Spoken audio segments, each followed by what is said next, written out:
Hello and welcome back. Today we're going to be dealing with the second letter in the acronym of CRUG, which is read, R, and well, like the name implies, read. Okay, so you use to select data from a database, and that's another keyword, select, right?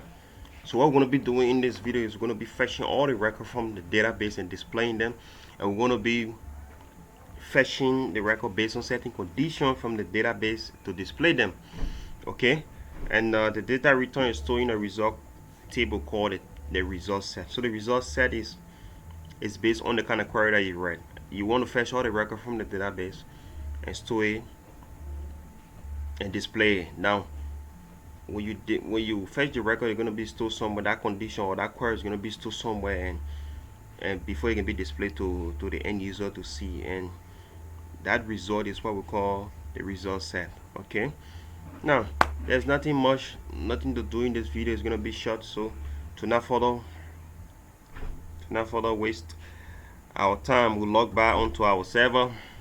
And if you're using MySQL workbench, you can get back onto my SQL workbench and just work along. Okay, like I said, I'm relaxing great, and I'm on the bed, so it's kind of give me a hard time to tell. So how will I get along? So we're going to be doing the same process. So we show databases,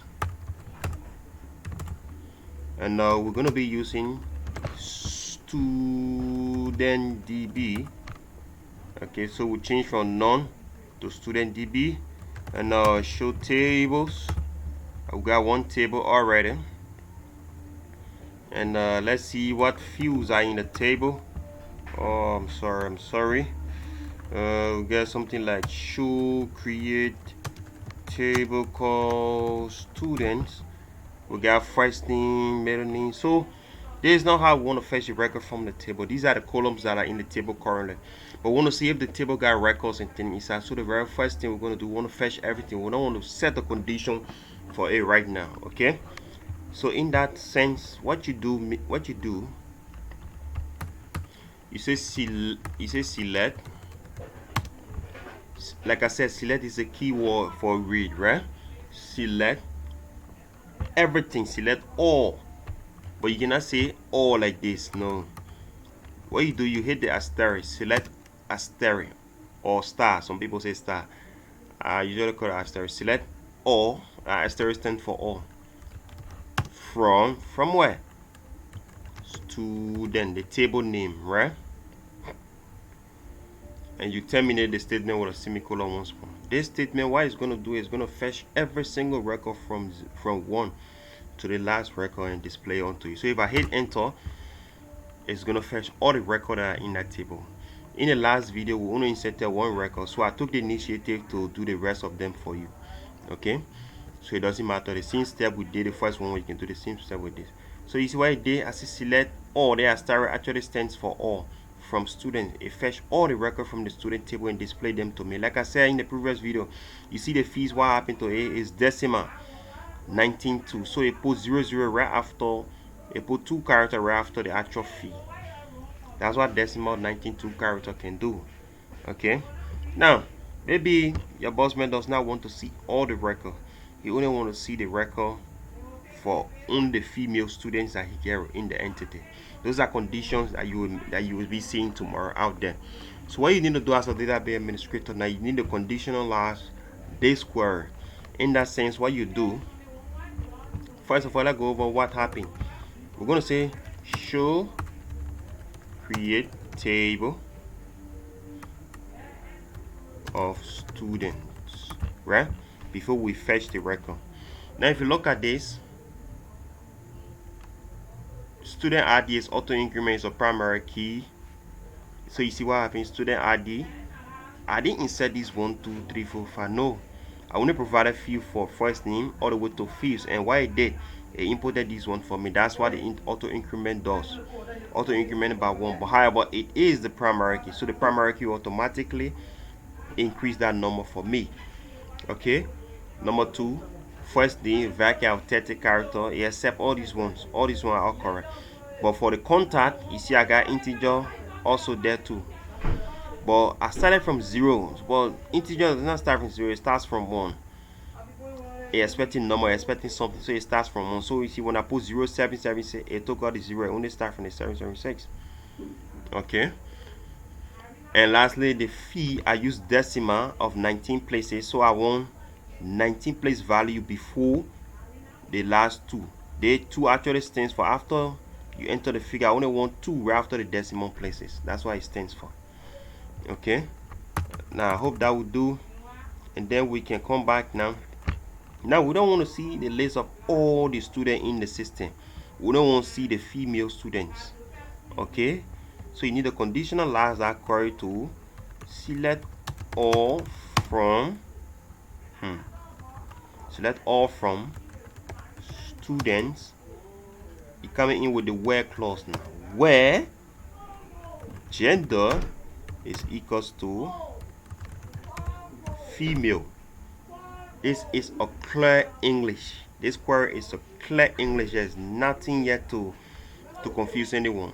If I hit enter, I'm expecting 2 results, because if you look up here, only 2 female students will get, Musu and Jacob. Even though Jacob is not a female, but the gender is a female. So it produced all to where Musu and Jacob as the 2 female students. Okay.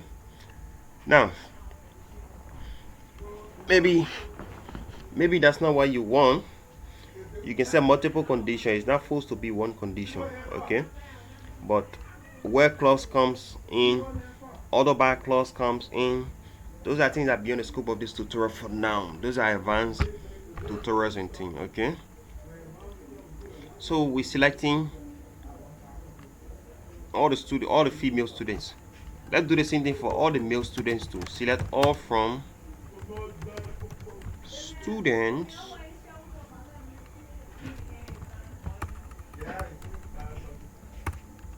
where gender is equals to male.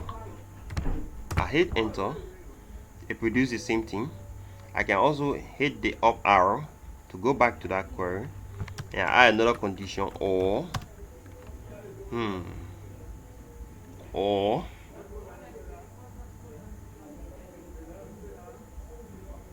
middle name is S. So let's see if it will add Musu to this. Yeah. So we say or middle name is equals to S. Now we got 4 rows, right? If I hit enter, now we got 5 rows added. Who added there? They added Musu because I asking for S. So I set multiple conditions. So you see how I conditionalize the entire query. Now select all from student where gender is male or the person middle name is S. It brings me the Musu middle name is S, but Musu is a female.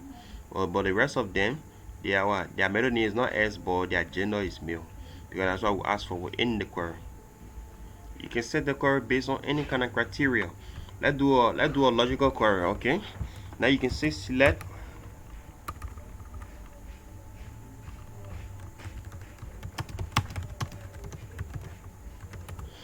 select all from students. Okay, let's see where student ID is greater than 3. So when student ID is greater than 3, is going to show number 4, 5, and 6, which are Ben, Phoebe, and Hassan. So if I hit enter, I'm going to expect to see Ben, Phoebe, and Hassan, because there were their student ID. There were this student ID is greater than 3. Where? This. Okay. Now be careful now if it says student ID is greater than or equals to 3. It's a different statement, right? It's going to include Jacob in the query now. So you see now it include Jacob because it didn't start from Ben again, include Jacob, because this time around it's not where student ID is greater than 3, but it's where student ID is greater than or equals to 3. So that's how you run a select statement in a database. Okay. And this runs for you whether you are working within MySQL Workbench or you are working within SQL Server Management Studio, which is for Microsoft. whether you're working with any disk query will also run there too. Okay, now the next one is the update. So I see you in the very next video tutorial. I don't want to make this long, but you can play along with this and get along with it good. And thank you once more. I see you in the very next tutorial.